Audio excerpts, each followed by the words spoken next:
ပရိသတ်များရှင်ဒီနေ့မှတင်ဆက်ပေးမှာကတော့ဆရာကိုချစ်တယ်ဆိုရက်ဇလန်လေးရဲ့အပိုင်း1ကိုတင်ဆက်ပေးသွားချင်ပါတယ်။ဇလန်လေးမစတင်ခင်မှာတော့ကျမတို့ရဲ့ channel လေးကို like and subscribe နှိပ်သွားပြီးဖို့တောင်းဆိုပါရစေရှင်။ကျေးဇူးတင်ပါတယ်ရှင်။ဒါဆိုရင်ဇလန်လေးကိုစတင်ပြီးတော့နားဆင်ကြအောင်လားရှင်။ပိုးသားဖြူထုံးစံတိုင်းဒေါ်ပိုးပကြီးကကြီးရဲ့အတန်ကတအိမ်လုံးကိုဟင်းထွက်နေတယ်။အိမ်တန်ရှိလှုပ်တဲ့စက်တောင်ဝေးကိုကန်ပြီးတော့သားကိုအော်ခေါ်နေပုံက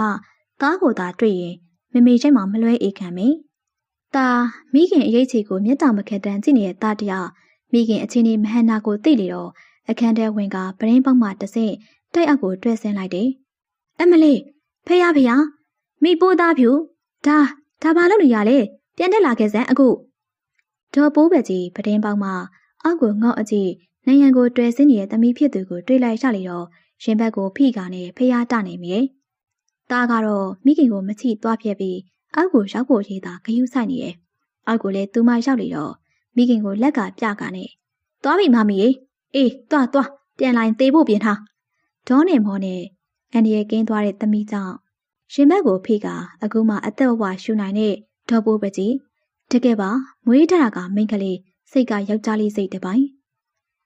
ဒါစပိန်တစည်းနဲ့လမ်းနဲ့ထွက်ခဲ့လိုက်တယ်အခုချိန်ဆိုလမ်းထိပ်ကချင်းဝိုင်းကအတော်လူစီလာပြီးချင်းဝိုင်းသွားငေးရင်းနဲ့ဝက်သားတို့အဝစားလိုက်အောင်နေမှစပိန်ဟန်တဲ့ကိုအသာလှည့်ပြီးဝက်သားတို့ဆိုင်ဘက်ကိုဥတီလိုက်တယ်ဗရိညစ်တန်နဲ့အတူရှေ့မှာလာနေတဲ့ထီးကောင်ကြီးကင်ထားတဲ့ကိုရှိတော်သားစီအကြည့်တွေကရောက်သွားရတယ်တော်သားဒီလူဒီကိုဘာလာလုပ်ပါလဲဟိုတခါဘတ်စကားတိုးစီနဲ့ဒီလူနဲ့ဆုံးခဲ့ဘူးလေအခုလဲထက်ဆုံပြန်ပြီအမက်မတင်ပြန်မြင်မိတာကဘတ်စကားပေါ်ကအဖြစ်ပြက်တကူဟဲ့လူအနောက်ကတိတ်တိုးမနေနဲ့ဗျလူကအရန်ကြက်နေတာနောက်မှတိုးနေတဲ့လူကိုတားអော်လိုက်မိရဲ့လူပုံစံကြည့်တော့စက်တစ်ကော်လာလက်ရှိဖြူနဲ့အောက်ကနှင်းညူရောင်ပစိုးကိုတွဲဝစ်စင်ထားတယ်လို့မျက်လုံးကလေးလုံးလေးပေးလားမသိပါဝါမျက်မှန်ကြီးကအခန့်တာ sorry ညီလေးအနောက်ကလူတွေအရန်တွနေလို့ပါတကယ် sorry ပါသားကိုယောက်ျားလေးတင်ပြီးပြန်တောင်းပန်နေတဲ့ဒီလူကိုတွေ့လေတော့ကျင်းတဲ့တောင်ထင်ရင်လည်းထင်ချင်စရာဒုပြက်ချင်းမောင်းပြီးနဲ့စပိုးရှိုင်အင်ဂျီကိုတွဲဖက်ဝစ်စင်ထားတဲ့သားကကြောဝိတ်တစ်လုံးကိုလည်းလွှဲထားလိုက်တယ်။သပင်ကလည်းဘူကီဖြစ်နေတာကြောင့်ယောက်ျားလေးလို့ထင်မဲ့ခံရတာကကျင်းတဲ့ချင်းစရာတေးကြတာကတော့မသိအောင်ကျူရှင်ချင်းဖြတ်ပြီးအပြင်ခိုးထွက်လာခြင်းဖြစ်တယ်။ပိုင်ထူးတို့နဲ့ဘတ်စကတ်ဘောဆော့ရလေအောင်ဘတ်စကတ်ဝင်ကိုသွားနေခြင်းပဲ။မမတလန်းစုံစင်းမဲ့သူပါလား။ကျွန်တော်ပါတဲ့အကိုအတန်လာရကြည့်လိုက်တော့လေးလုံးတဲ့လူသားအနောက်ကနေတိုးထွက်လာတယ်။အာဟာဟေးလူအဲ့လူလက်ထဲမှာထီးကောင်ကြီးကသားပခုံးမှာဘေးတစောင်းလွှဲထားတဲ့ကျိုးပွိတ်ကိုချိတ်ဆွဲသွားလေရော်တယ်။ဗျာကျွန်တော်ခေါ်လာလားမအူမလဲနဲ့ဦးကြောင်ကြောင်လူဘယ်တော့ကတက်လာလဲမသိဘူး။စိတ်ညစ်လိုက်တာတကယ်ပဲ။ခမရထီးကောင်မှာကျုပ်ကျိုးပွိတ်ပါသွားပြီဗျ။ဗျာsorry ပါဗျာ။ထီးကောင်မှာချိတ်နေတဲ့ကျိုးပွိတ်ကိုဖြုတ်ပေးပြီးမချူမချင်းမျက်နှာနဲ့ပြောလာတဲ့ဒီလူကိုဆွဲထိုးခြင်းကြောင့်သားလေကျိုးပွိတ်ကိုပြန်ယူပြီးအဲ့ဒီလူကိုမကြည်မနဲ့ကြိတ်လိုက်လေတော့ဦးကြောင်ကြောင်မျက်နှာနဲ့ကားပေါ်မှာဆင်းသွားတဲ့ကိုရှိတော်သားတကယ်ဦးကြောင်ကြောင်လူပဲသမီးပိုးသားဘာစားမှလဲပိုးသားဆိုရင်နာမည်ကြောင့်ညီကြည့်လိုက်မိရဲ့ဟမ်ဟိုတခါဘတ်စကားပေါ်မှာစုံတဲ့ခြာတိတ်သူကပဲညီလေးလို့ခေါ်ခဲ့တဲ့ခြာတိတ်ဒီကောင်လေးကမိန်းကလေးလားညီရှိန်တို့တရားပါဇက်ထဲရောက်ခါနေဝက်သားတို့ပင်မစားနိုင်နေပဲပါဇက်အဟောင်းသားဖြစ်သွားရတယ်သပင်တူရှော့ပင်ပေါင်းမီကိုဝေးထားတဲ့ခြာတိတ်တီရှပ်နဲ့ရှက်အင်ဂျီလက်ရှိကိုတွဲဖက်ဝစ်စင်ထားတာကတကယ်ယောက်ျားလေးပုံဦးကျုံနဲ့အစုံများလှိပေးတော်ပြီးတော့ဝက်သားတုပ်ကိုချင်းငယ်စရိတ်တပွဲတုပ်ပေးနော်မမေ့အတွက်အေးပါကွယ်ဒေါ်တုပ်စီချလုပ်ပေးပါမယ်ဒေါ်တုပ်စကားအစုံမှာဘေးကိုကြည့်လိုက်တော့သားကိုမျက်လုံးတွေကျွတ်ထွက်မတက်ကြည့်နေတဲ့ဒေါ်သားနဲ့အကြည့်ချင်းဆုံသွားလေဒေါ်သားကြည့်နေတဲ့ပုံကိုမနှိမ့်မြွတ်စွာနဲ့ဒေါ်သားခမအသက်ရှိသေးရဲ့လားဟမ်ခြာတိတ်ပြောလာနေမှညီရှက်သွားရတယ်ကိုကဘာရဲ့မဟုတ်အန်အောသွားလို့ကြည့်မိခြင်းပဲဒါကိုခြာတိတ်မကဘလို့ထင်နေမသိရုပ်ကဦးကြောင်ကြောင်နဲ့တကယ်တော်သားရုံဟေးမင်းဘသူ့ကိုပြောရလဲတော်သားလို့ပြောနေတဲ့ဟာလေးကိုစိတ်ကတိတ်မရှိတော့ပြန်ရန်တွေ့မိသူကညီရှိန်တော်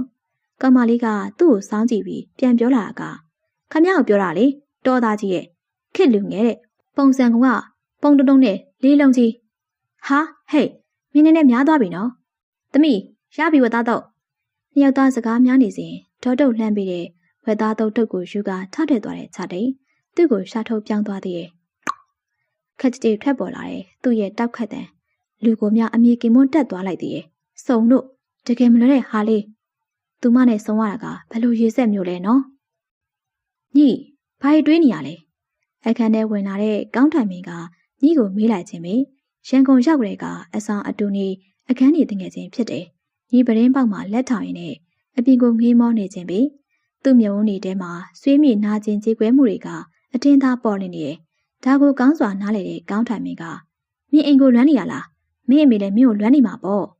့ပကုံးကိုခက်ဆက်ပုတ်ကပြောလာတယ်ကောင်းထိုင်မင်းစကားကြောင့်ညီမချီပြုံးပြုံးနိုင်မိတယ်သူ့အိမ်ကိုတတိယနေရာကမှန်ပေမဲ့အမေကသူ့ကိုတတိယဖို့ဆိုတာကတရားရခိုင်နှုန်းပင်မသေးကြနိုင်ပေငယ်စဉ်ကလေးကဆရာဝန်ဖြစ်ခြင်းမြည်သူကလည်းခေါင်းမှာစွာပြီးရန်ကုန်မြို့ကိုထွက်ခဲ့တယ်ရန်ကုန်မှာကြုံရအလုပ်လုပ်ရင်ဘဝရည်မှန်းချက်တွေငွေရှာခဲ့တာကကြားခဲ့ပြီမဟုတ်လားရန်ကုန်မြို့ကြီးကိုသူရောက်ခဲ့တာက2 နှစ်ရှိခဲ့ပြီမှတ်မိနေပါသေးအဲ့ဒီနေ့ကိုသူ့မျက်ဝန်းနဲ့မှိတ်ချလိုက်လေတော့အတိတ်ဆိုတဲ့ပုံရိပ်တချို့ကတရေရေပေါ်လာခဲ့ပြန်ပါတယ်အမေနေ့တစ်တွေတိုင်းရဲ့စာမျက်နှာတိုင်းကကျွန်တော်အမေညီစီးကြောင်းတက်မယ်မဟုတ်လားတီရနိုင်တရမောင်ဖြစ်သူကိုတန်တော်ကြည့်ပြီးတော့မေးလာတယ်ညီကောင်းကြီးငုံပြီးတော့ညီမဖြစ်နိုင်မှန်သိပါတယ်မမနိုင်ဒါပေမဲ့မမနိုင်ရဲ့ညီကိုတစ်ခါတော့စူးစမ်းခွင့်ပေးကြပါမမေတားကိုစီးကြောင်းတက်ဖို့ခွင့်ပြုပေးပါနော်ဒေါ်လာအေးစိတ်လေကြီးကိုဖွာရင်းနဲ့ခက်လိုက်တာညီရှိန်ထွရဲ့နေ့ကို10 တန်းအောင်ကြောင်းထားပြီးတာကိုပဲကျေးဇူးတင်အောင်စီးကြောင်းတက်မယ်တဲ့နေ့ကြောင်းစိတ်ကိုငါဘယ်ဟာရှာပေးရမှာလဲညီရှိန်ထွပြောစမ်းပါအောင်ဘက်နဲ့စားဖို့တော့အနိုင်နိုင်တင်းရမိဘကိုကောင်းချမပေးပဲတောကတွေပေးနေတယ်ဒါကြီးဟန်ဆက်နိုင်တော့ကွာပါ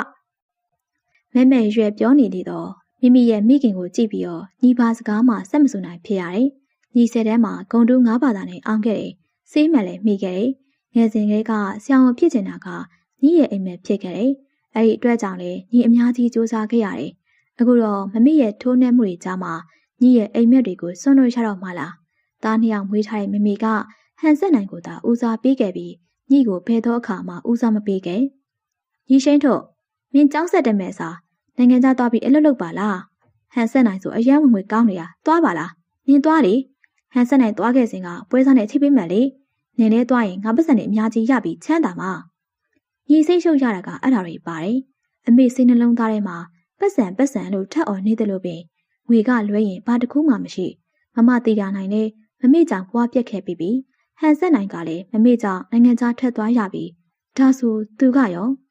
လေဘူးတစ်ချက်ကိုမှုတ်ထုတ်လိုက်ပြီးညီမျက်လုံးတွေမှိတ်ချလိုက်ပြီးတော့မွန်းကျက်မှုတွေကသူ့ရင်နဲ့မမျှအောင်ရှင်ထဲမှာစိုးနေလာရတယ်သူဆုံးဖြတ်ချက်တစ်ခုကိုအခိုင်အမာချခဲ့တယ်နောက်ဆုံးမိသားစုကိုကြောခိုင်းဖို့ဆုံးဖြတ်ခဲ့မိတယ်ခွေးထက်မိုက်တဲ့သားမိခင်ရဲ့ပြင်းထန်စွာတုံ့ပြန်လာတဲ့စကက်လုံးစုတရိုက်ရရအလုပ်လုပ်ပြီးကြောင်းတက်ဖို့ရွေးခဲ့တာကသူကမိုက်ကန်းလွန်းသူဖြစ်နေပြီလားမွေးကျင်တဲ့ခွေပြပုံတူတာပဲညီရှင်းထုတ်ငါကကောင်းစားစေချင်လို့အမြင့်တင်တာကိုမင်းကခုံချချင်တာတော့မတတ်နိုင်ဘူးသေကြတာတော့မင်းကမွေးရကြုံမနဲ့တဲ့သားပဲသွားထပ်သွားဘယ်တော့မှအိမ်ကိုပြန်မလာနဲ့ရင်သီးလွန်းလာတဲ့အမေရဲ့စကားတွေကြောင့်ညီနှလုံးအိမ်မှာနာကျင်လာရတယ်သားတယောက်အနေနဲ့မိခင်ရဲ့ယုံကြည်မှုကိုမရခဲ့တဲ့သူသားသမီးချင်းအတူတူတောင်အရာရာခွဲခြမ်းဆက်ဆံခံရတဲ့ညီရှိန်ထိုးဆိုတဲ့လူတစ်ယောက်ရဲ့နာကျင်မှုကိုတော့အမေသိပါလိမ့်စားနောက်ဆုံးအနေနဲ့အမေကိုကတော့ကကြောခိုင်းပြီးတော့သူ့လှည့်ထွက်ခဲ့တယ်အမေထက်မှန်ပြောလိုက်တဲ့စကားကငါသိရင်တော့ငါစီပြန်မလာနဲ့နင်သိရင်လည်းငါမလာဘူးနောက်ကျောစီမှာအမေစကားတခွန်းကသူ့နှလုံးသားကိုနာကျင်လွန်းလာတယ်သူ့ဘဝမှာအမေထံမှာမေတ္တာတရားကိုတောင်းတခဲ့ပေမဲ့အမေကတော့ပြန်တွေးနဲ့ယောက်ျားတံမဲ့အတန်တိတ်မျက်ရည်ကျမိရဲ့ခက်ခဲလွန်းလာတယ်ရန်ကုန်မြို့ကိုစတင်အခြေချတဲ့အချိန်မှာသူ့ဘဝကကန္နာရတော်ထဲမှာရှောက်လန်းနေရတဲ့လူတအုပ်လိုခက်ခဲပြီးနေကြတယ်ဖုန်ကြီးကြောင်တစ်ခုမှတဲပြီးဘဝကိုခက်ခက်ခဲနဲ့စတင်ခဲ့ရတယ်ဖုန်ကြီးကြောင်သားဘဝနဲ့ပယံဆောက်လုပ်ရေးလုပ်ငန်းတွေမှာအောက်ခြေတဲ့အလုပ်သမားနဲ့ဝင်လုပ်ရင်ငွေစုခဲ့ရတယ်အဲဒီမှာတစ်ဆင့်ကျောင်းတိုင်ဖုံဖုံကြီးရဲ့ကျေးဇူးကြောင့်သူစည်းတက္ကသိုလ်တက်ခွင့်ရခဲ့တယ်နောက်ပိုင်းမှာကိုဝင်ငွေကိုရှာပြီးအဆောင်တစ်ခုမှာအဆောင်9 ဘွားနဲ့ဖြတ်တန်းခဲ့တယ်ဖုံဖုံဖရားရဲ့ကျေးဇူးကြောင့်ပညာတဆောင်အချိန်ပိုင်းကျူရှင်ဝိုင်းမှာကျူရှင်ဝင်သိရင်နဲ့ငွေစုကကိုချီတော်ကိုရက်တည်ခဲ့တာကအချိန်အတော်ကြာခဲ့ပြီဖြစ်တယ်။အော်ဘဝကြက်ချီကတ်တွေလွန်စွာမှညာလွန်လှပါလားနော်။ဖေစာကြီးကန်လေးကိုဝင်လာပြီးတော့ကြီးကြဖို့တွေးနေတဲ့သမီးဖြစ်သူကြောင့် ဦးမင်းအခရာမျက်ခုံးခက်လောက်ပင်ဖြစ်သွားတယ်။တော်ပါသေးရဲ့ဒေါ်ဘိုးပကြီးတို့သမီးတယောက်သာမွေးထားပြီလို့သူ့အတွက်တော်သေးတယ်။နှစ်ယောက်လောက်သာမွေးထားရင်မင်းအခရာဆိုသူလဲခါးတဲ့ပင်ပစိုးရှိမယ်မထင်ပေ။ဖေမျက်နှာချိုသွေးကဝင်လာတဲ့သမီးကိုကြည့်ပြီးဦးအခရာမျက်ခုံးကိုပင့်တင်လိုက်တယ်။ပြီးမှဖေကိုဘာပြောမလဲသမီး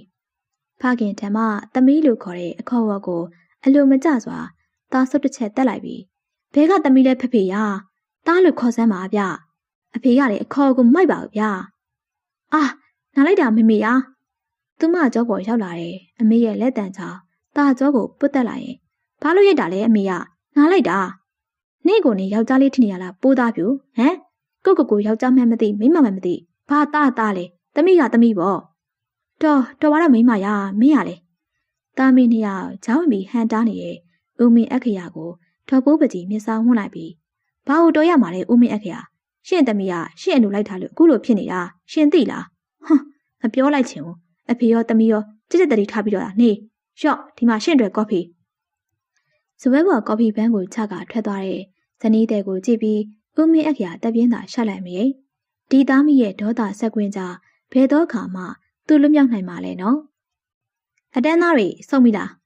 အော်ရှာရှာထွက်ပေါ်လာတဲ့စကားတန်တကူကြာဘူးနာဝရှိနေတာကြောင့်မျက်လုံးကိုဝေးကြည့်ပြီးတော့ဗုဒ္ဓတော်သားကြီးတံပြန်တဲ့လေကတုံးရှက်လက်ရှင်နဲ့ပစိုးအကွက်အနီကိုတေးသက်စွာဝှက်ဆင်ထားတဲ့တော်သားကသူမတို့အတန်းကိုဘယ်ပုံဘယ်နည်းရောက်လာခဲ့ရလဲ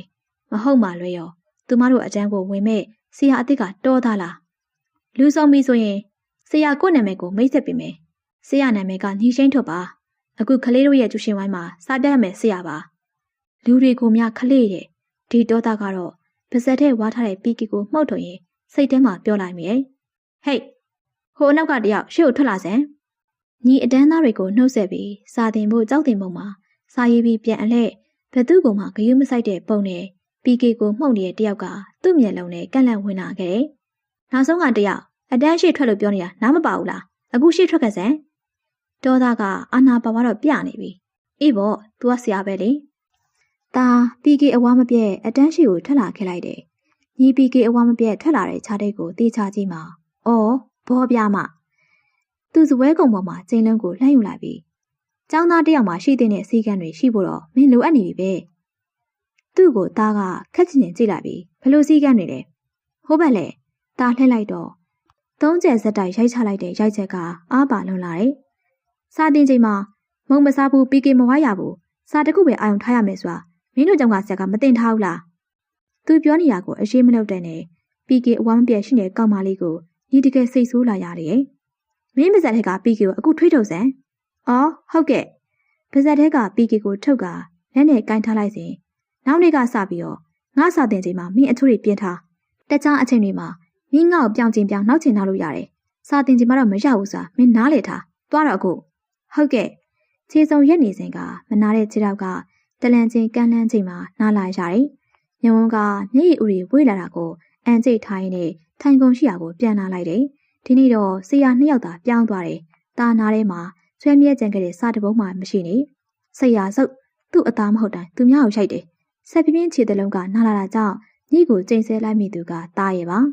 ။ဟဲ့ဒါဘလို့ဖြစ်လာရလဲ။အိမ်ထဲကိုကြောပိုးအိတ်လွဲကထောနဲ့နဲ့လှမ်းဝင်လာတယ်။သမီးဖြစ်သူကိုကြည့်ပြီးမေးလိုက်တယ်။တာမိခင်ကိုရှုံးမဲ့စွာနဲ့ပြန်ကြည့်ရင်ဆရာရိုက်တာပေါ့။မညာမတာသူ့အသားမဟုတ်တိုင်းရိုက်တယ်။ခလေးတယောက်လိုအာကောင်ချစ်ငိုနေတဲ့သမီးကိုကြည့်ပြီးဒေါ်ပိုးသားပြူရှိလိုက်မြေ။ကောင်းတယ်နဲတောင်နဲ့သေးတယ်။ဘလို့အချုံးပြေသွားလို့လည်းမသိတာ။ဆရာရိုက်တောင်နဲတောင်နဲ့သေးတယ်။မမေထပ်ပြီးရိုက်ပေးရမလားသမီး။တာမျက်စောင်းကမိခင်တန်ရောက်လာကမမေကလည်းဆရာနဲ့အလူတူအလိုပါပဲ။မမေလည်းတားကိုမချစ်ဘူး။ဒီမှာကြည့်မမေဆရာတားကိုဘလောက်ရက်လဲဆိုတာမမေမကိုချင်းမစားတတ်တာဒေါ်ဘိုးပဲကြီးဘောင်းမီလိတ်တင်ကပြက်လာတဲ့သမီးခြေသလုံးတွေကိုကြည့်ကစိတ်မကောင်းဖြစ်မိပေမဲ့ဟန်မပြတ်ပင်သမီးကဘာပြစ်တယ်လို့ဆရာရဲရတာလဲအပြစ်မရှိဘဲနဲ့ဆရာကမရိုက်ဘူးမမေကိုမှန်မှန်ပြောစမ်းသားမိခင်ကဆရာမပြီးပြီးတရက်ခန်းစစ်နေပြီဒါကောင်းလေးကိုငေါ့ရင်စာတင်နေခြင်းပီကေဝါလို့တဲ့ဘာပြောတယ်အာနားလိုက်တာမမေသမီးဖြစ်သူထံမှပီကေဝါရဆွဲစကားကြောင့်ဒေါ်ဘိုးပဲကြီးပိုးသားရဲ့ကြောပြင်ကိုပြန်ကနေရိုက်ပြလိုက်တယ်။ပိုးသားနာလုံးနာကြောင့်လက်နဲ့မမီတမီလှမ်းပေါ်ရင်မမေကမှတ်ညမတာညီလက်ပုံကရောဟုတ်လို့လားပိုးသားပြူစာတင်ချင်းပီကေဝါနေဆိုတော့စ စာတင်တဲ့ဆရာကစိတ်မတူပဲနေမလားငါသာဆိုစနွေးလိမ့်ရအောင်ရိုက်ပြတယ်ဆရာမို့လို့ညီကိုတတ်ညာတာခြေထောက်နာတာလောက်ကဘာမှဖြစ်မသွားဘူးနောက်တခါစာတင်ချိန်စီကမ်းမရှိညီကိုအိမ်ပြန်လာရင်ငါကိုယ်တိုင်ထက်ရိုက်မယ်မမေရဲ့ပြက်သားထားတဲ့စကားတဲ့အနောက်မှာပိုးသားဖြူနှကန်းတွေစူကျင်သွားတယ်မေမေလေးတစ်ဆက်လေးမှပိုးသားကိုဆိုမျက်နှာမပေးဘူးငိုချင်လာတယ်ဖေဖေဆိုရင်တယူတရနဲ့ဆေးလိမ့်ပေးအောင်ပါခြေထောက်ကိုရှစ်ထုတ်လှဲထွက်သွားပြီးဆေးတစ်တာနဲ့ပြန်ရောက်လာတဲ့မမေကြောင့်တာမျက်လုံးတွေပြူးသွားရတယ်ဟဲ့ဘာလုပ်နေရလဲခြေထောက်ထုတ်လို့ပြောနေရလေဟုတ်ကဲ့မမေတားခြေထောက်လေးရှစ်ထုတ်ပေးလေတော့တားခြေသလုံးကိုမဖွာလေးကင်ပြီးတော့ဆေးလိမ့်ပြီးရင်မမေဒီလိုကြတော့လေမမေကမစိုးပါဘူးလေဘယ်လိုလဲအစင်ပြေးလာညီဆရာဦးတန်းထွန်းအမေစကားကြောင့်ညီပြုံးလိုက်မိရဲ့အစင်ပြေတဲ့ရဲလည်းမဟုတ်ပါဘူးဒီလိုပါပဲဆရာကြီးဦးတန်းထွန်းကတက်မနွေကိုရှာပြီးဒီကျူချေဝိုင်းကိုဆရာရောက်လာပြီဆိုတော့ဆရာကိုအတီးပေးစာလေးတစ်ခုတော့ရှိနေတယ်ဟုတ်ကဲ့ပြောပါဆရာဦးတန်းထွန်းမျက်မှန်ကိုချွတ်ကခုံပေါ်တင်လိုက်ပြီးတခြားတော့မဟုတ်ဘူးဟိုယောက်ျားစိတ်ပေါက်နေတဲ့မိန်းကလေးအကြောင်းပါပိုးသားဖြူကိုပြောတာလားဆရာကြီးသူ့မိကွန်ကြောင့်ဆရာဦးတန်းထွန်းခေါင်းတစ်ဆက်နှိမ့်ရင်ဟုတ်တယ်ဆရာသူ့အဖေကအရင်ကကျောင်းဆရာတအုပ်ပဲမိခင်ကတော့အခုလက်ရှိအဝေးတင်တက္ကသိုလ်ရဲ့ကတိကတအုပ်ပါကောင်မလေးကသူ့အမေလိုယောက်ျားစိတ်လေးဖြစ်ပြီးအနှင်းငယ်စိုးနေတာအတွင်းစိတ်လေးကဖြူစင်ပြီးတော့ချစ်စရာကောင်းပါတယ်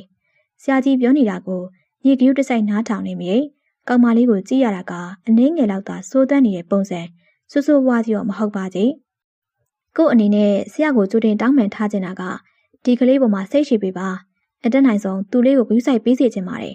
်ဟုတ်ကဲ့ပါဆရာကြီးကျွန်တော်သူ့ကိုဂရုစိုက်ပါမယ်စကားအဆုံးမှာညီတက်မနွေကိုမတိမတာခိုးရှာလိုက်မိရဲ့သူ့လိုအေးဆေးနေခြင်းနဲ့သူနဲ့ဒီကလေးမနဲ့မျက်ခုံးတော့ခက်လှုပ်ပင်ပိုးသားဖြူကိုဒေါသဖြစ်နေမိရဲ့သူမကပဲစွနေတာလားစိတ်မတူခြင်းမဘူးဆိုစိတ်တော်လှုပ်လာသူကပိုးသားဖြူဖြစ်နေပြန်တယ်။ကျောင်းသူမလေးတအူငိုပြီးတော့သူ့ကိုလာတိုင်တာကဒေါသစိတ်ကိုပိုဖြစ်စေခဲ့တယ်။ဖက်နဲ့မင်းကလေးချင်းတက်ခောက်တန်တချို့ကသူ့ဒေါသရဲ့အရင်းမြစ်ကြောင့်ဖြစ်နေတယ်။ပိုးသားတင်းမာနေတဲ့ဆရာမျက်နှာထားကြောင်ဆရာကိုတော့ကြောက်မိတယ်။ဆရာကိုကြောက်စိတ်နဲ့တူဆရာကိုတိုင်တဲ့ဟိုမိန်းမဝါရွှေနှုတ်ကိုလည်းစိတ်ဆိုးမိတယ်။ကိုကသူ့ကိုချစ်လို့ကျိုးလွယ်ပန်ပေးတာကိုဆရာကိုတိုင်စရာလား။အခုတော့သူမအရိုက်ခံရတော့မယ်။ကြောက်တူးလေးတုံစွာပင်ပိုးသားဆရာအရှိမတိတ်ရက်လိုက်မိ။ဘလောက်ပင်မိမိကို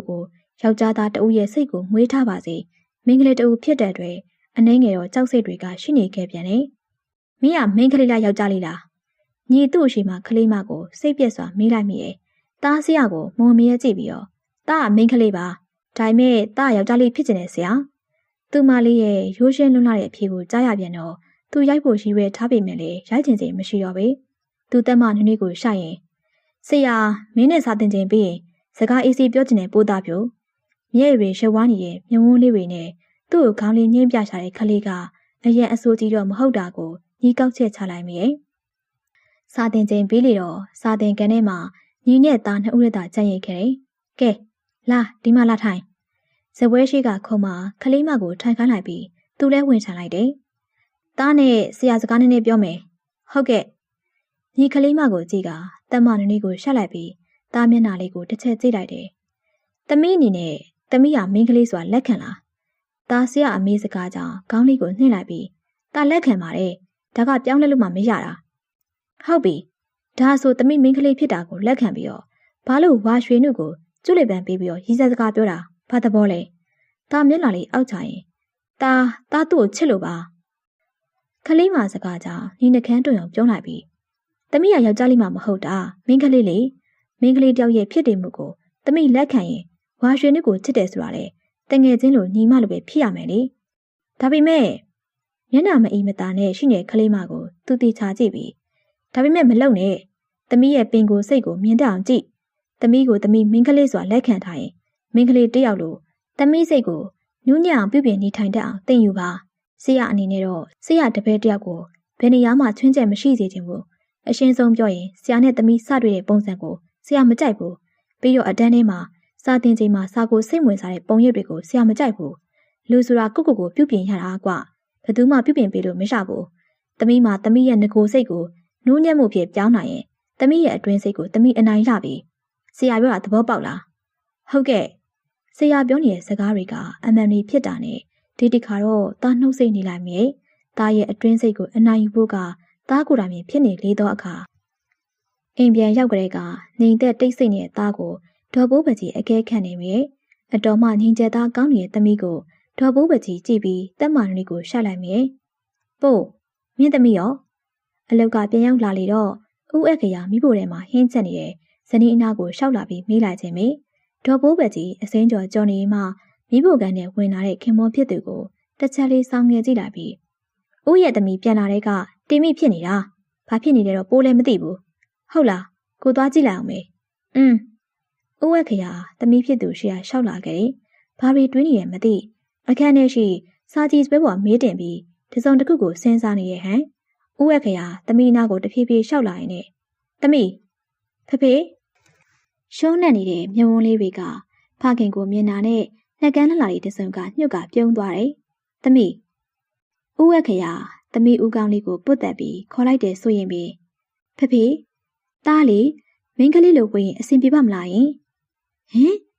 ထူးထူးဆန်းဆန်းသမီးဖြစ်သူရဲ့မိကွန်းကြောင့်ဦးမင်းအခရာမျက်ခုံးတွေပင့်တဲ့သွားရလေပြီးမှအဲ့ဒီမိကွန်းကိုသဘောကျစွာပြုံးလိုက်ပြီးဆိုပါအောင်ဖေသမီးဟာသမီးရဲ့ဖြစ်တည်မှုကိုလက်ခံနိုင်ပြီလားတာမျက်ခုံးကိုတွန့်ချွေနေတားဆရာနဲ့ဆွေးနွေးဖြစ်တယ်ဆရာသမီးထံမှာဆရာဆိုတဲ့စကားကြောင့်အခရာမျက်ခုံးတွေပင့်တဲ့သွားရတယ်ဟုတ်တယ်ဖေရဲ့ဆရာနဲ့တာစကားတွေအများကြီးပြောပြတယ်ဆရာကတားရင်နဲ့ကိုအမှန်တရားတချို့ထပ်ပေးလိုက်တယ်လို့ပဲတာစဉ်းစားနေတာတာမိန်းကလေးဆန်ကြီးမလားပေါ့မထင်မှတ်ထားတဲ့သမီးထံမှာကြားတဲ့စကားကြောင့်အခရာမျက်လုံးထဲမှာတစုံတစ်ယောက်ကိုပြေးမြင်မိတယ်သူမကတော့သူ့ရဲ့ချစ်လာစွာသောဇနီးလေးပိုးပကြီးပင်သူနဲ့စတွေ့ခါစားကယောက်ျားလေးပုံစံနဲ့တကယ်ချစ်တူးမလေးပါအဲ့လိုချစ်တူးမလေးကိုသူခက်ခက်ခဲနဲ့ပြုပြင်ပြောင်းလဲယူခဲ့တာကိုပြန်မြင်ပြီးတော့အခရာနှက်ခမ်းတွေကိုအောင်ပြုံးလိုက်မိတယ်သမီးပြောတဲ့ညီရှိန်ထိုးဆွဲဆရာလေးကရောသမီးကိုဘယ်ပုံဘယ်နည်းပြုပြင်ပြောင်းလဲယူမလဲနော်တခါတော့အဲ့ဒီဆရာလေးနဲ့အခရာဆုံကျင်ပါသေးတယ်တနေ့ပေါ့ညီမင်းကတော့ပြိုတိုင်းတဲ့နှင်းစီကကြီးပဲကောင်းတိုင်စကားကြောင့်ကျူရှင်သွားဖို့အဝေးစားလဲနေတဲ့ညီလက်တွေရက်တန်သွားကလှည့်ကြည့်လိုက်မိရဲ့ပြီးမှမျက်ခုံးကြီးနှစ်ခုကိုတွန့်ချို့ရဲ့ဘာလဲကွာမင်းစကားကဘာရမှာလဲလမ်းထိပ်ကတိုက်ပူလေးကိုမင်းသိလားညီသိရလေဘာဖြစ်လို့လဲဘာဖြစ်ရမှာလဲအဲ့ဒီအင်္ဂါခြားတိတ်ကမင်းအကြောင်းတွေလာဆက်စုနေရလေအေကနာမင်းကိုကြိတ်ကြွေကြိတ်ခိုက်ကြိတ်ကြံ့ညာနေမှာတော်စမ်းပါကွာပောက်ကြရတိတ်မပြောပါနဲ့ငါဘသူ့ကိုမှစိတ်မဝင်စားဘူးသူစကားကြောင့်ကောင်းတိုင်မျက်ခုံးတွေပင်းတယ်သွားပြီအေးပါပြောထားနော်နောက်တော့မှဆရာဝန်လောင်းညီချင်းတို့တရားအချင်းနဲ့တွေ့ပြီးအယူမှုဖြစ်သွားမှမြင်ရောက်နေပါသေးရဲ့တော်စမ်းမှာလက်ထရဲ့ရီမောတန်ရဲ့ဆုံးမှာတော့ညီရှဲအင်ကြီးကိုကောက်ဝက်ပြီးအပြင်ထွက်လာခဲ့လိုက်တယ်သားတယောက်တည်းကျူရှင်အပြန်အေးဆေးလမ်းလျှောက်နေမိရဲ့သားအနောက်ကလိုက်လာတဲ့လူအုပ်စုကိုတော့သတိမထားမိလိုက်ကိုအတွင်းနဲ့ကိုတယောက်တည်းလမ်းလျှောက်နေစဉ်ဟေ့ဘောပြမလေးနောက်ပါးစီမှာလူတအုပ်ရဲ့အတန်ကြောင့်သားခြေလမ်းတွေရက်တန်သွားရတယ်သားမျက်မှောင်ကျုပ်ကအဲ့ဒီလူတွေကိုကြည့်လိုက်တယ်ဘော်ဒီခမမိုက်လူညိုကျော်တုံးကသားကိုပြစ်တီကြည့်လာပြီးတယောက်ထဲလားအဖေမပါဘူးလားကိုတို့အဖော်လုပ်ပြရမလားဘောပြလေးအလဲမတန်းကောင်းကောင်းနဲ့လူတယောက်စကားကြောင့်သားမျက်ခုံးတွေလှလှပင့်တက်သွားပြီးဘာကွာမင်းတို့ရိုင်းလာကြည်လားအလှလေးကလည်းကွာရုပ်လေးကလှတဲ့လောက်စိုးကျင်နေရလားကိုကြီးတို့ကမင်းလေးကိုရှယ်ပြုစုပေးမှာပါသားရဲ့လက်ကိုလာဆွဲလူတယောက်ရဲ့လက်ကိုသားပုတ်ထုတ်လိုက်ပြီးငါ့ကိုဘလို့အစားတွေကထင်နေတာလဲဟမ်ညမမောင်နဲ့လမ်းလျှောက်နေတဲ့ကမင်းလေးကဘလို့မင်းကလေးလေးသိပါတယ်ယောက်ျားလေးပုံစံနဲ့လူရှာနေရမဟုတ်လားလူဘာဝလို့လာပါအလှလေးရဲ့ဟဲ့လူတွေကျုပ်ကိုလွှတ်စမ်းတယောက်တစ်ဖက်လာဆွဲနေတဲ့လူတွေကြောင့်သားအတန်ကုန်ဟစ်អော်လိုက်မိရဲ့ဟဲ့လူတွေဘာလုပ်တာလဲခက်ဝေးစီမှာအော်ရှထွက်ပေါ်လာတဲ့အတန်ကြောင့်သားစီထဲမှာအာကိုရက်လာတာကြောင့်ဝမ်းသာသွားရတယ်မင်းနဲ့မဆိုင်အตาနေလိုက်ညီမိအောင်မှိပြအောင်မှမျက်နှာလေးကိုကြည့်မိမှဟင်ပိုးသားပြူသူ့မျက်လုံးတွေပြူးကျသွားရပြီခမ ्या တို့အသက်မပြည့်တဲ့ကလေးကိုအနိုင်ကျင့်နေရလားခမ ्या တို့ထောင်ထဲရောက်ချင်တာလားဒီအတန်သားသိနေတဲ့အတန်စီရလားတိုးရရသူမအတန်ကြောင့်သူမကိုဖမ်းဆုပ်ထားတဲ့လူနှစ်ယောက်ကသူမလက်ကိုလှုပ်ပေးလိုက်တယ်ဒါလည်းသူတို့လက်မှလွတ်တာနဲ့ဆရာထံပြေးသွားလိုက်တယ်ဒါကြောက်ကျူရှင်ကတပည့်ခမ ्या တို့မတရားအနိုင်ကျင့်ဖို့တွေ့ရင်ခမ ्या တို့ကိုဒီတိုင်းကျင့်မှာမဟုတ်ဘူးနော်ခက်တံမှာကြောတဲ့ညှိစကားကြောင့်အဲ့လူသုံးဦးတယောက်မျက်နှာတယောက်ကြည့်လိုက်ပြီးကျွန်တော်တို့တောင်းမှန်ပါတယ်မသိလို့ပါမသိရင်နောက်တစ်ခါဘယ်မင်းကလေးကိုမှမစော်ကားမိစေနဲ့ဟုတ်ကဲ့ ညီစကားအဆုံးမှာအဲ့ဒီသုံးလှက်ထွက်သွားကြတယ်။ညီလည်းအဲ့ဒီခါမှာတက်မနှွေးကိုရှိုက်ရင်မင်းအိမ်ကဘယ်သူမှလာမကြိုဘူးလား။ဆရာမေးလာလိမ့်မှာတာမျက်နှာငယ်လေးနဲ့လာကြိုပါတယ်ဆရာ။တာအိမ်မပြန်ချင်သေးလို့ဒီနေ့ည9 နာရီမှကျူရှင်ပြမယ်ဆိုပြီးတော့လိန်လိုက်တာ။အိမ်ကကားလာကြိုတယ်။မင်းတော့ကွာညီစိတ်ပြက်စွာနဲ့စုတ်တစ်ချက်တက်ရင်မင်းအိမ်ကိုငါလိုက်ဖို့မယ်။ဟုတ်ဒီတခါတော့တာမငင်းကျင်တော့ပဲ။တာလည်းခုနကလိုလူဆိုးကြီးတွေနဲ့ပြန်တွေ့မှာကိုကြောက်နေတာကြောင့်ပဲဖြစ်တယ်။ချမ်းရှိရောက်တာနဲ့ပိုးသားပြူဆွဲကလေးမကိုသူ့တစ်ချက်ကြည့်ပြီးကားတကားဖွင့်ပေးလိုက်တယ်။ဆင်းညစကားကြောင့်အပြစ်ရှိရဲ့အပြစ်သားတစ်ပွဲတာကုတ်ကုတ်လေးကားပေါ်မှာဆင်းလိုက်တယ်။ပြီးမှဆရာနဲ့အတူတာအိမ်ထဲကိုအတူတူဝင်ခဲ့လိုက်တယ်။သမီးနဲ့အတူအိမ်ထဲကိုဝင်လာတဲ့လူငယ်ကိုကြည့်ပြီးအခရာနဲ့ပိုးကိုအံ့ဩနေရတယ်။အနောက်မှာသမီးလှုပ်သူကိုကြည့်တော့လေမခုတ်တတ်တဲ့ကြောင်လေးတစ်ပွဲအဲကန်နဲ့ရောက်လာလေတော့ညီအနောက်မှကောင်မလေးကိုတစ်ချက်ကြည့်ပြီးမင်္ဂလာပါဆရာနဲ့ဆရာမဆရာမလို့နှုတ်ဆက်လိုက်တဲ့လူငယ်လေးကြောင့်အခရာနဲ့ပိုတန်တော်ဖြစ်သွားရတယ်။ကျွန်တော်နာမည်ကညီရှင်းထွတ်ပါဆရာလေးညီရှင်းထွတ်ဟုတ်ကဲ့ထိုင်ပါရှင်ပိုးကကြပြကြရဆရာလေးကိုနေရာပေးလိုက်မိတယ်။တစ်စက်တည်းတွေးလိုက်မိရကဒီကောင်မလေးဘာပြဿနာရှာလာလဲပေါ့အခရာတော့သူ့အရှိမတည်ငြိမ်စွာထိုင်နေတဲ့လူငယ်ကိုကြည့်ပြီးတော့ပြုံးလိုက်မိတယ်။ဆရာက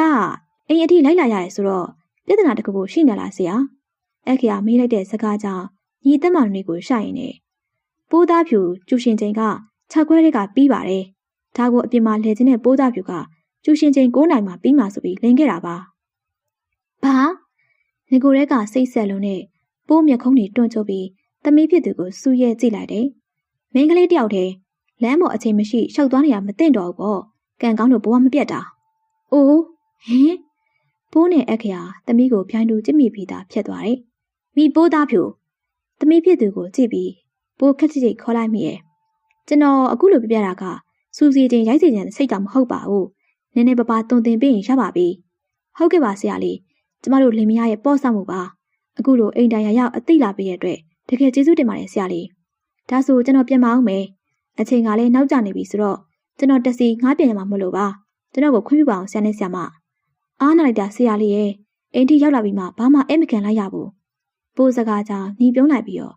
ရပါတယ်ဆရာမကိစ္စမရှိပါဘူးနောက်လဲစုံမှာပေါ့ကျွန်တော်ကိုတောက်ခွင့်ပြုပါအောင်ဆရာနဲ့ဆရာမ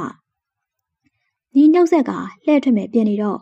ကိုလိုက်ပို့ပါမယ်စကားအဆုံးမှာအခရာညီအနာကိုရှောက်လာခဲ့လိုက်တယ်လိုက်ပို့မယ်ဆိုရင်တော့ကျေးဇူးတင်ပါတယ်ဆရာရဲ့အခရာနှိမ့်ကြိုက်ပြုံးလိုက်ပြီးရပါတယ်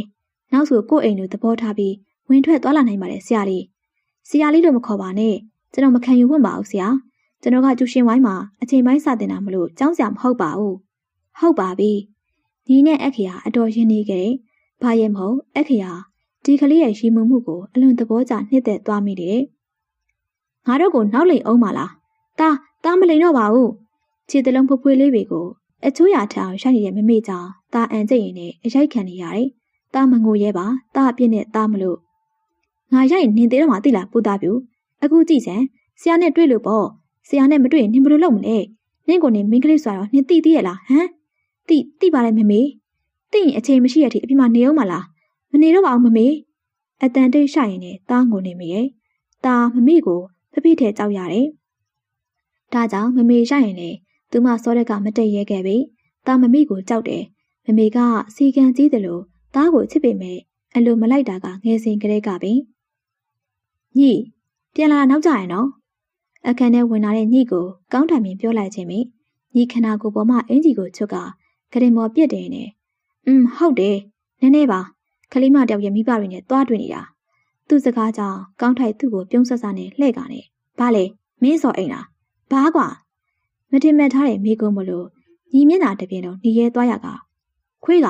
ဘာဒီပုတ်ကရလျှောက်ပြောနေရလဲမိုးကြိုးတွေပြည့်ကုန်မယ်အဲ့ဒါငါတပည့်ကွာဘာရဲ့တပည့်ဟုတ်လားမိုက်တယ်ကွာဘာကိုမိုးကြိုးပြစ်မှာလဲအခုခေတ်မှာဆရာတပည့်ဇလန်းဒီမှာအာကြီးမင်းကအတွေးတွေအရန်တိန်နေရောဟာဒီကောင်ပြောလေကဲလေညီရှရန်ရန်ကစာအုပ်နဲ့ကောင်းထိုက်ကိုပြစ်ပေါက်နေရကောင်းထိုက်ကတာဟာရှိနေဟဲ့ကောင်အတွေးမလွဲနဲ့နော်ဆရာနဲ့တပည့်ဇလန်းတွေရှိရဲ့ဟဲ့ကောင်မင်းခေါင်းခွဲချင်နေပြီလားအနည်းရှိဖန်ခွက်ကိုကိုင်းကပြစ်ပေါက်မယ်ပြင်မမင်းကလည်းစိတ်ကြည့်ပဲကွာငါစတာပါကောင်းထိုက်မင်းကွာညနာတပြင်းလုံးနေရဲကရှက်နေတဲ့ညီကိုကြည့်ပြီးတာဟာရှိမောနေသူကကောင်းထိုက်မင်းရဲ့ပါ စာသင်ခန်းထဲဝင်လာစဉ်ကလေးကညီပိုးသားပြူကိုအကဲခတ်နေတယ်။မိုင်းတူတွေမျက်နှာနဲ့စာရေးကုံကစားကိုငေးနေတဲ့ပိုးသားပြူရဲ့လှုပ်ရှားမှုက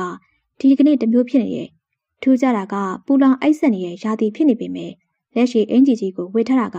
အမြင်တစ်မျိုးဆန်းနေတယ်။စာသင်ချိန်တစ်လျှောက်တော့ညီသူမလေးကိုသာအကဲခတ်နေမိတယ်။စာသင်ချိန်ပြီးလေတော့ညီသူမနာကိုရှောက်လာပြီးတာ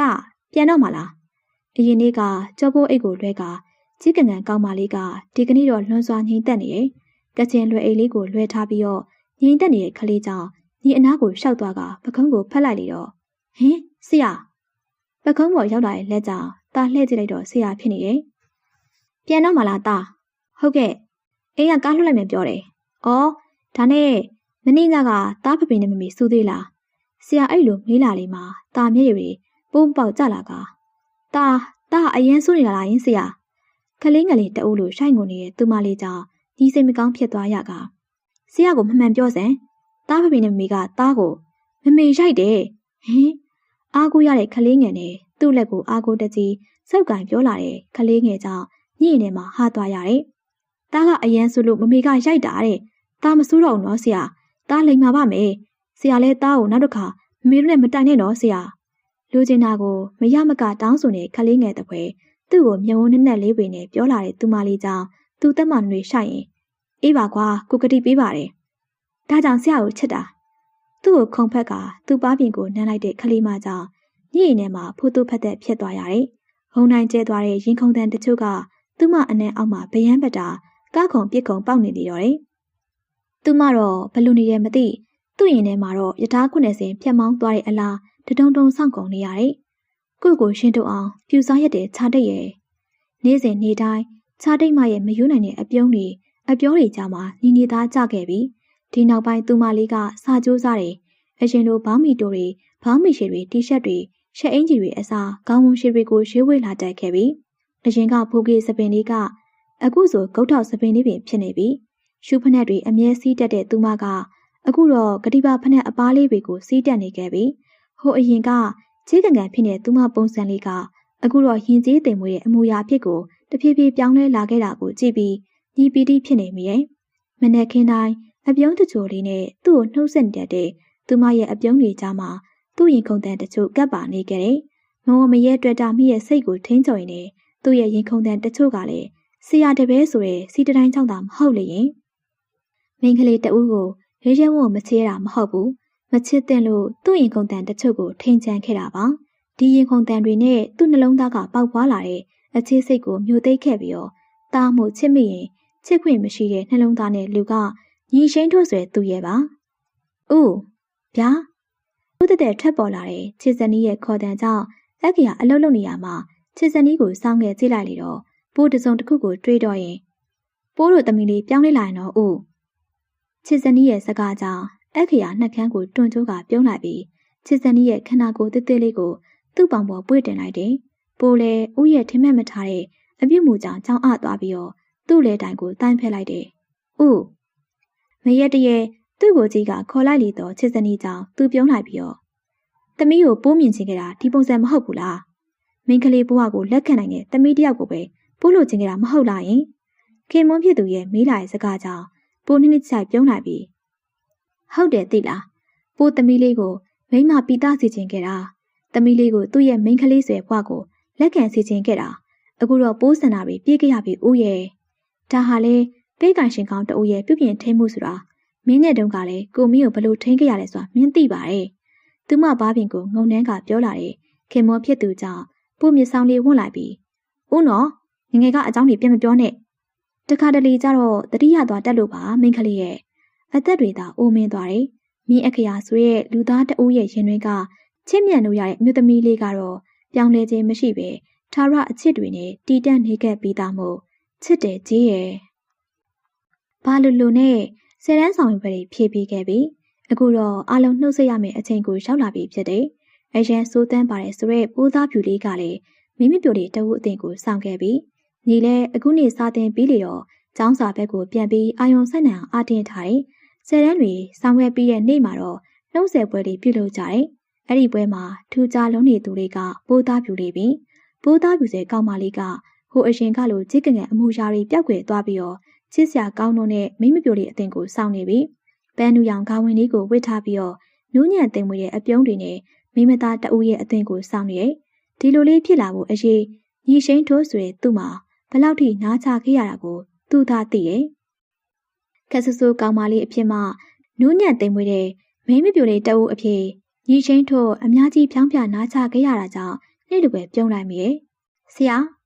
သူနားလျှောက်လာကခေါ်လိုက်တဲ့ကောင်းမလေးကြောင့်သူလှည့်ကြည့်မိလိုက်တယ်အပြုံးချွချိုလေးနဲ့သူ့အရှိမရက်နေသူလေးကြောင့်သူနှကန်းတွေကွေးညွန့်ပြုံးလိုက်မိရဲ့အဆက်ဆက်အရာတွေကျေးဇူးတင်ပါတယ်ဆရာသူနှကန်းကိုကွေးညွန့်လိုက်ပြီးဆရာကိုကျေးဇူးတင်နေဆိုရင်ရှေ့လျှောက်ရမယ့်အနာဂတ်ဘဝတွေမှာကောင်းမွန်ဆုံးဖြတ်သန်းစေခြင်းနဲ့ဒါတခုတော့ဆရာကိုခရီးပေးပါတယ်ဆရာဆရာနဲ့ထပ်ပြီးတော့မစုံဖြစ်တော့ရင်ဒါဆရာပြောဆိုဆုံးမတာတွေအလုံးကိုအမျက်မှတ်သားထားမှာပါဆရာတပည့်နှစ်ဦးခရီးတွေအထက်ထက်ပေးကြရင်လည်းအပြုံးတွေနဲ့နှုတ်ဆက်ခဲ့ကြတယ်အနာဂတ်ကာလတွေမှာသူတို့နှစ်ဦးပြန်ဆုံနိုင်ပါမလားဆိုတာကတော့သိတော့မသေးကြခဲ့ပြီသူတို့နှစ်ဦးရဲ့ရေစက်အဲ့ဒီမြတာပါတဲ့ထဲမှာရဲ့နေ့တွေတစ်နှစ်ပြီးတစ်နှစ်ရာသီတွေတစ်ခုပြီးတစ်ခုကုံဆုံးခဲ့ပြီးဖြစ်တယ်ဒီနှစ်တွေထဲမှာသူလည်းအရင်ကလိုဆေးချောင်းသားတူမဟုတ်တော့လေပဲဂျူတီကုန်းနဲ့ဝုံဝံကြကြဖြစ်နေတဲ့ဆရာအောင်တူဖြစ်ခဲ့ပြီးသူ့စိတ်ကဆေးရုံစီကံမြို့ကြီးတွေမှာမနေလူတာကြောင့်အယမ်းခေါင်ပြီးတော့ဆရာဝန်အလျှောက်ပေါက်နေပြီးမိုးကောင်ရေးရှားလို့နဲ့အညာဒေတာလမ်းပန်းဆက်တွေခေါင်းလုံးလာတဲ့ရွာလေးမှာသူစီနောက်ဝန်တန်းပြေတောင်းဝန်ထမ်းဆောင်နေရဲ့ဆရာလေးစားရည်တော်ကြီးအဆင်ပြေရလားရွာလူကြီးရဲ့သမီးထွေးခင်နေ့လယ်စာတွေဟင်းလာပွေမေးလာတာကြောင့်သူဟင်းကြိုင်လှည့်ပေးနေပြေးတယ်ရလည်းမဟုတ်ပါဘူးထွေးခင်ရဲ့အဆင်ပြေသလိုပေါ့ဆရာဒီနေရာမှာနေနိုင်တာအယမ်းအောင်ရသိလားတခြားသူတွေဆိုမနေနိုင်ကြဘူးထွေးခင်ရဲ့စကားကြောင့်ညီပြုံးလိုက်မိရဲ့မြို့နဲ့မိုင်ပေါင်းများစွာဝေးလာတဲ့ရွာလေးဖြစ်တာကြောင့်မြို့ပေါ်မှာလို့တော့အသားဟင်းငါးဟင်းဖွယ်ဖွယ်ရာနေတိုင်းမစားနိုင်ကြပြီကျက်ဦးအမဲသားတော့ဟင်းရံပြေချက်စားလေတယ်ဒါပေမဲ့သူကအမဲကြီးကိုမစားတာကြောင့်ကျက်ဦးကိုသာကြော်ပြီးတစ်မျိုးချက်ပြီးတစ်မျိုးပြုတ်ပြီးတော့တစ်မျိုးအဆင်ပြေသလိုစားသုံးခဲ့တယ်တခါတလေမြို့ပေါ်ရောက်လေတော့ငပိရီကိုကြိုဝယ်လာတတ်တယ်သူကအောက်ပြီးအောက်သားဖြစ်ပြီးတော့ငပိရီကိုကြိုက်တယ်ဒါကြောင့်ပြီးငပိရီကျိုးကိုမြို့ပေါ်ရောက်ရင်မများဝယ်ပြီးတော့မြေအိုးတွေနဲ့တေချာတိတ်ထားတတ်တယ်ဒေါသဖြစ်တဲ့သူဟာရာသီစာအလိုက်အတိုးမြုပ်အတွက်ပုံးရည်နဲ့ချင်းပက်ထည့်ထားတတ်တယ်တခါတလေတော့ကျက်ဦးအစာပုံးရည်ကြီးကိုတုပ်စားတတ်တယ်ပုံးရည်ကြီးဆိုတာအောက်ပြီးအောက်ရသားတို့အတွက်ကျန်းညစ်တဲ့ဆုံးဟင်းရတစ်ခွက်ဖြစ်တယ်အော်ဒါနဲ့မနေ့ပြန်ရွာเจ้าကိုဆ iam မအစ်စ်လေးတယောက်ရောက်မယ်လို့ကြားရဲဆရာရဲ့အဘာပြောတာတော့ဆ iam မကမြို့သူလေးဆိုတော့စားရည်တော်ကြီးအဆင်ပြေပါမလားပဲအစကတော့ခက်ခဲမှာပေါ့နောက်တော့သူလည်းအဆင်ပြေသွားမှာပါဒီလိုပါပဲသူဟာလည်းရောက်ချင်းမှာအဆင်မပြေမှုတွေအများကြီးကြုံခဲ့ရတဲ့ထနောင်းရိပ်ရွာလေးမှာကြာလာလေတော့လေသူနေသားကြခဲ့ပြီဖြစ်တယ်အခုရောက်လာမယ်ဆရာမလေးကလည်းအနေကြရင်တော့နေသားကြသွားမှာကမလွဲဧကန်ပဲအညာဆောင်ရဲ့အေးတန်ကသားခန္ဓာကိုယ်လေးကိုခိုက်ခိုက်တုံစေတယ်အေးတာကအယူတဲ့စိတ်ညောင်အေးတယ်အဲ့ဒီအေးတန်ကိုအန်တွေ့ရင်ဆိုင်ကယ်အနောက်ကလိုက်နေရတဲ့သားဟာခရီးပန်းလာတာကတကြောင်အေးတန်ကတက်သွဲနဲ့ထနောင်းရိပ်ရွာကိုရောက်တာနဲ့ဖျားလေရောတယ်ဆရာလေးမနဲ့ဝေလီဝေလင်းအချိန်စေကန်းရှိမှခေါ်တန်ကြောင့်ညီတကားဖွင့်လိုက်တယ်ထွေးခင်ကိုတွေးလိုက်ချလေရောတယ်ဘာဖြစ်လို့လဲထွေးခင်ဟိုလေရွာကိုအခုမနဲ့စောကရောက်လာတဲ့ဆရာမလေးအပြားတွေအရန်ကြည့်နေလို့ဆရာလေးကိုလာပင်တာဟုတ်လားအေးအခုလိုက်ခဲ့မယ်သူလဲဆေးပစ္စည်းအစုံထည့်ထားတဲ့အိတ်ကိုယူပြီးထွေးခင်နောက်မှာလိုက်ခဲ့တယ်ရွာတကြီးအိမ်ရောက်လေတော့ဆရာမလေးကအရန်နုနဲ့လွန်းတာပါဆရာလေးရဲ့မနဲ့ကရောက်ပြီးတော့တနာရီလောက်တွေကအဖျားတွေတက်လာတာဟုတ်လားကျွန်တော်ကြည့်လိုက်မယ်ရွာလူကြီးဥပတော်ကိုစကားစာဖြတ်ပြီးသူ့အိမ်ပေါ်တက်ခဲ့တယ်မိယောင်မင်းပြပြအောက်မှာအဖျားတွေကြောင့်နေရနေတဲ့မျက်နှာလေးကိုအမတ်မတင်တွေးလိုက်ရလေတော့သူ့ရင်ထဲမှာဒိန်းနဲ့စောင့်ကုန်သွားရတယ်သူမကသူ့ရင်ထဲကပိုးသားဖြူညီမတွေ့ရတာကကြာပြီဖြစ်တဲ့သားရဲ့မျက်နှာလေးကိုတစိမ့်စိမ့်ငေးကြည့်နေမိတယ်ဟိုအရင်လိုခြာတိတ်မှလေးမဟုတ်တော့ပဲရင်ကျက်တည်ငြိမ်တဲ့အမျိုးသမီးလေးတအုပ်ဖြစ်မြင်နေရတာကသူ့ရင်ထဲမှာပီတိများစွာဖြစ်ခဲ့ရတယ်။ဆေးအရှင်နဲ့အိပ်ပျော်သွားပြီ။သူနိုးလာတဲ့အထိကျွန်တော်စောင့်နေပေးပါမယ်။ဆရာရဲ့အားနာလိုက်တာ။ထွေးခင်ရဲ့စကားကြောင့်သူပြုံးလိုက်ပြီးအပြားအရှင်ကြောင့်လွမ်းပြော့နေတဲ့သူမမျက်နှာလေးကိုငေးကြည့်ရင်ရပါတယ်အားနာစရာမလိုပါဘူး။ပိုးသားပြူနဲ့ကျွန်တော်ကတီးပြီးသားသူတွေမလို့အားနာစရာမလိုပါဘူး။အော်ဟုတ်ကဲ့ဒါဆိုထွေးခင်ဆရာလေးစားဖို့တခုခုလုပ်လိုက်အောင်မယ်နော်။ဟုတ်ကဲ့ထွေးခင်လှည့်ထွက်သွားမှသားကိုသူငေးကြည့်မိရဲ့ဒီနှစ်တွေထဲမှာအရာရာပြောင်းလဲသွားခဲ့တဲ့သူမလေးဟိုအရင်ကခလေးပေါက်စာလေးအခုတော့လူကြီးလေးတဦးတပယ်လှသွေးကြွယ်ခဲ့ပြီ တိုက်ဆိုင်မှုတွေလားသူမလေးနဲ့ပြန်ဆုံတွေ့ခြင်းကဖူးစင်နှူးရလုံးနဲ့မျက်နှာလေးကိုမမိတ်မတုံသူငေးကြည့်နေလိုက်မိရဲ့ကိုယ့်ရင်မှာတိတ်တိတ်လေးတွေ့တာဘူးတဲ့ပန်းလေးမလို့တန်မူတာမျက်နှာမှုတွေကဟိုအရင်တိုင်းသာဖြစ်တယ်ကောင်မလေးရဲ့မင်းနဲ့တော့ခက်တယ်ခုံပေါက်တဲ့နှလုံးသားလေးကဒီကောင်မလေးကိုပြန်တွေးချိန်မှရောအဆင်ပြေနိုင်ပါမလားခက်တဲ့ကလေးမရဲ့တားမြန်ဝန်နေပွင့်လာတဲ့နားထဲမှာကျင်းငှက်လေးတွေရဲ့တွန်မီတန်ကနဝင်ချူစာထပ်ပေါ်လာတယ်တဆစ်စစ်ကိုက်နေတဲ့ဦးကောင်ကအခုတော့အတော်တက်တာနေပြီနိုးပြီလားတက်တာရလားဟင်အတန်လာရကြည့်မိတယ်တော့ဆရာမတွေ့တာကြပြီဖြစ်တဲ့ဆရာဝိုင်းစက်နေတဲ့မြုံဝန်းလေးတွေနဲ့သူ့ကိုကြည့်လာတဲ့ကောင်မလေးကိုပြုံးပြလိုက်ပြီးမတွေ့ရကြပြီနော်တားလှဲအိတ်နေရမှာအမြန်ထပ်လိုက်ပြီးသူ့ကိုငေးကြည့်လိုက်မိရဲ့ဆရာကဘယ်လိုလုပ်ပြီးတော့ဒီမှာကိုကဒီရွာရဲ့ဆေးပေးကမ်းမှာတာဝန်ကျတာလေသမီးကရောဘယ်လိုလုပ်သမီးကမူလာတန်းမြအဖြစ်ဒီကိုရောက်လာတာအကူကြီးလိုရင်ကို့ကိုပြောပေါ့အဖျားကတော့တိတ်ဆိုးစရာမရှိတော့ဘူးကိုပေးခဲ့တဲ့ဆေးကိုသာပုံမှန်တောက်နော်ကိုပြန်တော့မယ်ဟုတ်ကဲ့ဆရာစကားအဆုံးမှာဆေးအိတ်ကိုဆွဲယူပြီးညီးပြန်ခဲ့တယ်ဟိုအရင်ကထင်းချုပ်ခရရင်ခုန်တန်အပိုင်းစာတချို့ကဒီအချိန်မှာပြန်ပြီးထင်းချုပ်နိုင်ပါမလားဆိုတာညီအတွက်တော့ဝေခွဲရခက်စေခဲ့ပြန်တယ်ပြင်းရှာရှာလေးဘူးတချို့ကိုမှုတ်ထုတ်လိုက်ပြီးပူနွေးနွေးရင်ခုန်တန်တချို့ကိုထင်းချုပ်ဖို့အတိပေးနေသူကညီရဲ့ပါညနေခင်းရဲ့လေးနူးအေးအောင်မှာသားနဲ့ညီလမ်းရှောင်နေကြတယ်ရွာပြင်ကပြောင်းကင်းနေနားမှာရက်လိုက်ကြပြီးဒီနေ့တွေအတွင်းမှာအဆင်ပြေလားဆရာမေးလာတော့လေဖြေရတာပေါ့ညီမှုံညက်ညက်သူမမျက်နှာလေးကိုငေးကြည့်ပြီးအရာရာအားလုံးကအဆင်ပြေတယ်ရလည်းမဟုတ်ပါဘူးဘဝဆိုတာဒီရေလိုင်းတစ်ခုလိုပါပဲတက်လိုက်မြင်လိုက်ဘယ်တော့မှမတည်ငြိမ်ခဲ့ဘူးလေကိုဘဝလည်းဒီလိုပဲဒါအညာလီနူအေးကိုတဝါကြီးရှူရှိုင်နေဒီနေ့တွေအတွင်းမှာဆရာအိမ်မပြန်ဘူးလား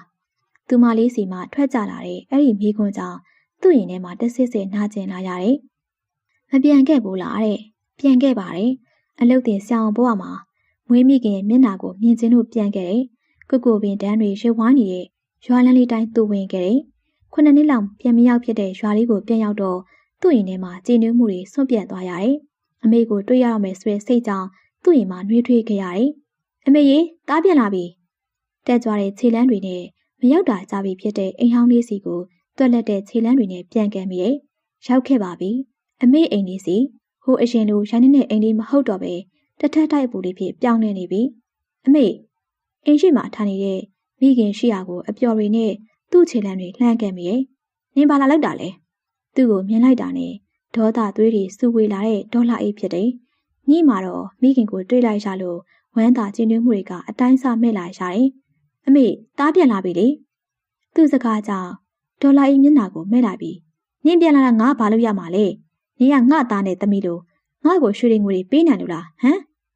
အမေနှခမ်းမှာထွက်ကြလာတဲ့စကယ်လုံးတွေကြောင့်သူ့ရင်တွေနာကျင်ရလိခဲ့သူ့ကြောဖို့အိတ်ကျိုးကိုခက်တင်ဆုပ်ကရင်တားမှာအမေအတွက်ရွှေငွေမပေးနိုင်ပေမဲ့တားရင်တွေကချစ်ချင်းမြတ်တာပြီးတော့ပေးနိုင်ပါတယ်အမေတော်စမ်းမှာငါအတွက်ချစ်တာတွေမြတ်တာတွေမလိုဘူးငါအတွက်တကယ်လိုအပ်တာကငွေသွားစမ်းမှာဟဲ့ငါအိမ်မှာရွှွှွှက်တွေလာမလောက်ပါနဲ့အခုပြန်တော့ဟုတ်ကဲ့ပါအမေရဲ့ပြက်သားလုံးနဲ့စကယ်လုံးကြီးအောက်မှာသူ့ခေါင်းငုံကလှည့်ထွက်ခဲ့ရလေမိခင်တဦးအနေနဲ့အပြည့်ဆိုစရာမရှိပေမဲ့လည်းသားတယောက်လိုရောတတ်မဲ့ထားရဲ့လားလို့မိကုန်းကြီးပြန်ထုတ်ချင်မိပါရဲ့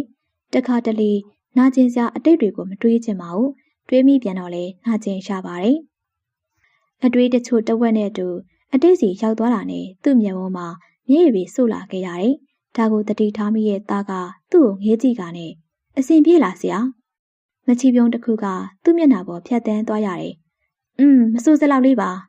နာကျင်မှုတွေကရေမာတုတွေကြီးမားလာတဲ့နဲ့သူ့ရင်ထဲကခံစားချက်တွေကလည်းဟန်ဆောင်အပြုံးနဲ့ဖုံးကွယ်ထားတာကပင်ပန်းလွန်လာပြီဆရာတိုးတိတ်ညင်သားတဲ့ခေါ်တန်တဲ့ကြောင့်သူမကိုစောင်းငယ်ကြည့်လိုက်မိစေချိုးသားတဲ့အပြုံးတစ်ခုနဲ့တူသူ့ကိုပြန်ငေးကြည့်လာတဲ့ကောင်မလေးအဲ့ဒီကောင်မလေးကြောင့်လှုပ်ခက်ခဲ့တဲ့သူ့နှလုံးသားတစုံအနေထိုင်ဆရှိနေမှာသူမလေးကသူ့အရှိကိုပြန်ရောက်လာတယ်။သားမြုံအကြည့်ဝေကိုရွာပြင်ထန်းတော်အဆက်ကိုပို့လိုက်ပြီးစကားဆက်လိုက်တယ်။သားဒီနေရာကိုတောင်ဝန်အရာရောက်လာခဲ့ပေမဲ့သားအရန်ကြောက်ခဲ့တာ။သားအတီးတယောက်မှမရှိပဲဒီနေရာကိုတယောက်တည်းလာခဲ့ရတဲ့သားကိုဖေဖေနဲ့မမေကတကယ်ကိုစိတ်မချဘူးသိလား။အမှန်တော့သားလည်းကြောက်နေခဲ့တာ။နေမြေစင်းတစ်ခုကိုသားရောက်လာခဲ့ချိန်မှာသားအရန်ကြောက်ခဲ့တာတယောက်တည်းဆိုရစိတ်နဲ့ပေါ့။သူမစကားကိုခိတ္တဖြတ်တောက်လိုက်ပြီး လွှင့်ကြနေတဲ့ဆန်ရွယ်လေးတွေကိုနားရဲညှက်ရင်အခုတော့တာမကြောက်တော့သိလားဘာလို့လဲသူ့မျက်ခုံးကိုတွန့်ချိုးကမေးလိုက်တော့တာသူ့ကိုရီဝေစွာကြည့်ပြီးတော့ဆရာရှိနေပြီလေဆရာရှိတော့တာအတွက်အားကိုးရရသွားတာပေါ့ခြားတိတ်မကဘလို့စိတ်နဲ့ပြောလိုက်တာလဲတော့မသိသူ့ရင်ထဲမှာတော့သူ့ကိုအားကိုးလေးရဲ့ခြားတိတ်လေးကြောင့်ရင်ဝယ်တသိမ့်သိမ့်ကျေနွမ်းမိရင်ဖြစ်နေရတယ်ဆရာမလေးဒီမှာနေရအဆင်ပြေလာရင်ရေချိုးသွားဖို့ထွေးခင်နဲ့တူရွာအပြင်ထွက်လာချိန်ထွေးခင်မေးလိုက်ခြင်းပဲစားရောက်ကစားကသူမအတွက်အဆင်မပြေမှုတွေရှိပေမဲ့ဆရာရဲ့ဖေးမမှုကြောင့်ကြာလာတာနဲ့အထိုက်လောက်အဆင်ပြေခဲ့တယ်တလအတွင်းရွာသားတွေနဲ့သူမကတမြေတဲနေတရွာတဲသားတွေလိုဖြစ်ခဲ့ရတယ်ထွေးခင်ရင်နေပေးမယ်နော်ရေတွင်းကိုရောက်လေတော့ထွေးခင်ကရေတွင်းထဲမှာရေကိုအပေါ်ကိုဆွဲတင်ပြီးစေပုံအဖြူလေးတွေကိုခတ်ထည့်ပေးစားရောက်ခါစားကရွာပြင်ရေတွင်းမှာရေချိုးတာကိုရှက်ရွံ့ကြရတဲ့သားအခုတော့လေနေသားကြခဲ့ပြီနေတဲ့နေကင်းလည်းဖြစ်တဲ့လူကလည်းအတော်ရှိနေတယ်လို့ထွေးခင်နဲ့သားသာရေတွင်းမှာရှိနေတယ်ဆရာမလေးညနေအိမ်မှာထမင်းစားနော်အိမ်မှာသားနဲ့ဘူးတီချက်ထားတယ်ထွေးခင်စကားကြောင့်သားရီချိုးနေမှာပြုံးလိုက်မိရဲ့ကျေးဇူးတင်ပါတယ်မထွေးခင်ရဲ့သားဒီကိုရောက်ကြတဲ့ကမထွေးခင်တို့တနေ့တစ်မျိုးမရိုးနိုင်အောင်ဟင်းရံကိုချက်ကျွေးနေတာ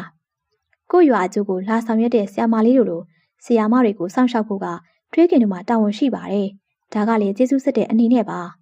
မလိုပါဘူးထွေးခင်ရဲ့သားတို့ကဝါသနာအရစာသင်ဖို့ရောက်လာတာသားဒီကိုရောက်လာတာကလည်းဆရာတယောက်အနေနဲ့ပါဒါကြောင့်လေကျေးဇူးတင်တာပါတော်ရုံသူတွေဆိုဒီမှာမနေနိုင်ကြဘူးလေထွေးခင်ကတွေးတွေးဆဆပြောနေချိန်သားရေချိုးခြင်းကိုအပီးတက်လိုက်တယ်ရေချိုးအဝဲစားလဲပြီးရွာလန်းလေးအတိုင်းပြန်လျှောက်လာစေထွေးခင်ကစပြီးတော့မေးလိုက်တာကဆရာနဲ့ဆရာမလေးကသိနေကြလားထွေးခင်ရဲ့အမေကြောင့်သားမျက်ခုံးတွေတွန့်တုတ်သွားရတယ်ပြီးမှနှကန်းပါးလေးကိုပြုံးလိုက်ပြီးဆရာကသား10တန်းလုံးတွေကသားကိုစာသင်ပေးခဲ့ဆရာလေ။အော်ဒါကြောင့်ရင်းနှီးနေကြတာကို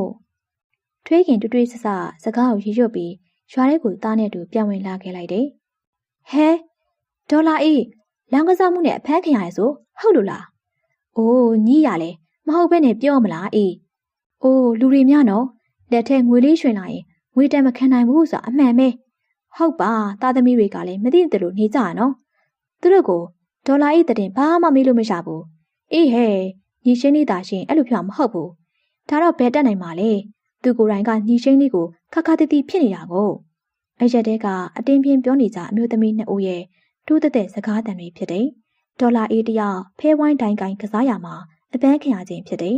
ဒါကိုအတူနေတဲ့သားသမီးနှစ်ဦးမှာသူတို့နဲ့မသက်ဆိုင်သလိုနေထိုင်နေကြတာကမိခင်တအုပ်တွေရင်နာကြဖြစ်နေတယ်ပရိသတ်များရှင်အခုတင်ဆက်ပေးခဲ့တဲ့ဆရာကိုချစ်တယ်ဆိုရက်ဇလန်လေးရဲ့အပိုင်း1ကတော့ဒီမှာနေပြီးပါပြီ။နောက်နေ့မှာလည်းဇလန်လေးရဲ့စသိမ်းပိုင်းကိုပရိသတ်များကစောင့်မျှော်ပြီးတော့နားဆင်ပေးပါအောင်နော်။အားလုံးကိုကျေးဇူးတင်ပါတယ်ရှင်။